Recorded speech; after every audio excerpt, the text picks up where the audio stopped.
Sungguh mengejutkan, iblis ini tiba-tiba datang dan melarang jenazah Nabi Muhammad untuk dimandikan.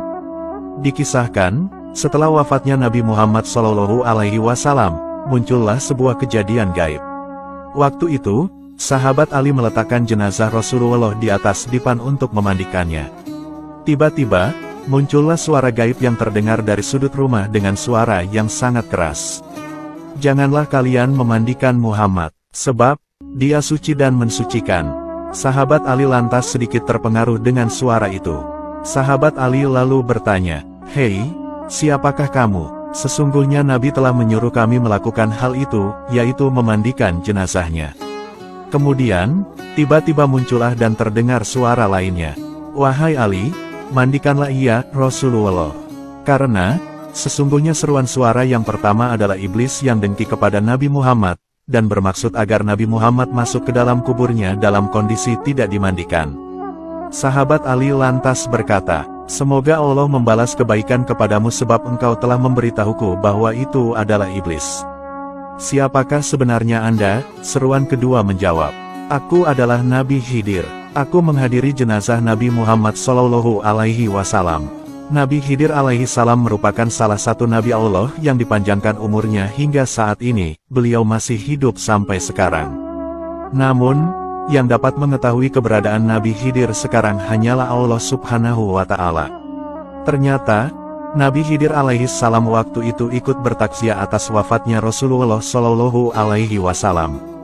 Di waktu itu pula, iblis datang untuk membujuk sahabat Ali agar tidak usah memandikan jenazah Rasulullah. Namun, atas petunjuk Nabi Khidir, akhirnya sahabat Ali mantap untuk memandikan Rasulullah SAW. Sahabat Ali lantas memandikan Rasul, sedangkan Al-Fadl ibnu Abbas dan Usama ibnu Zaid mengguyurkan air. Sementara, malaikat Jibril membawakan obat pengawet dari surga. Setelah dimandikan, kemudian jenazah Rasulullah SAW dikafani. Setelah jenazah Rasulullah telah dimandikan, dikafani, dan disolati, barulah jenazah Rasulullah disemayamkan ke liang kubur. Jenazah Rasulullah dimakamkan di kamar Siti Aisyah radhiyallahu anha pada malam Selasa, dan ada pula yang mengatakan pada malam Rabu tengah malam. Siti Aisyah lantas berdiri di atas kubur Nabi dan berkata, "Wahai orang yang tidak pernah memakai sutera dan tidak pernah tidur di atas kasur yang empuk. Wahai orang yang keluar dari dunia, sedangkan perutnya tidak pernah kenyang dengan roti gandum. Wahai orang lebih suka tikar daripada ranjang. Wahai orang yang tidak pernah tidur sepanjang malam karena takut kepada neraka." Wafatnya Rasulullah SAW sangat membuat sedih keluarga dan seluruh kaum muslimin dunia yang ditinggalkan. Sosok Rasulullah yang lembut dan berakhlak mulia, tentu sangat dirindukan para umat-umatnya. Meskipun Rasul telah wafat, tetapi kita tetap bisa menyalurkan rindu dengan menziarahi makam Nabi Muhammad SAW. Islam menganjurkan umatnya berziarah ke makam Rasulullah SAW di Madinah. Kalau menziarahi makam orang tua dan makam orang saleh dianjurkan, maka makam Rasul SAW lebih layak lagi untuk diziarahi. Selain untuk mengingat kematian, ziarah kubur di makam ulama dan para wali terlebih lagi makam Nabi Muhammad SAW berdaya guna untuk meraih keberkahan.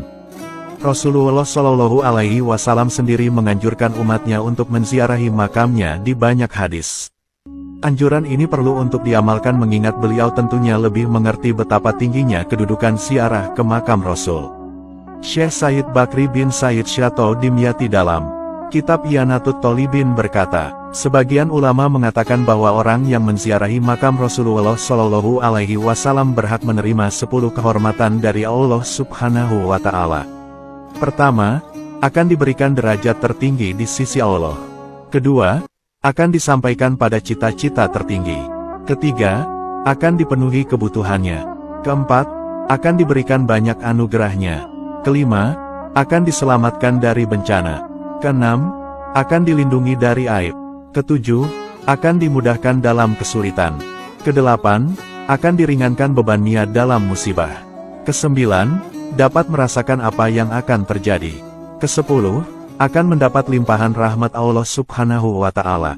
Orang yang mampu menempuh perjalanan ke Madinah selayaknya tidak melewatkan kesempatan untuk menziarahi makam Rasulullah SAW. Sayang sekali kalau melewatkan kesempatan emas tersebut mengingat banyak sekali keutamaan yang Allah sediakan untuk mereka yang menziarahi makam Rasul. Di samping itu, ziarah ke makam Nabi Muhammad sudah menjadi hak beliau terhadap umatnya bahkan segenap makhluk Allah. Syafaat Nabi Muhammad tentu akan selalu dinantikan para umat-umatnya baik di dunia maupun di akhirat. Semoga kita semua bisa senantiasa dapat meneladani akhlak mulia Nabi Muhammad SAW.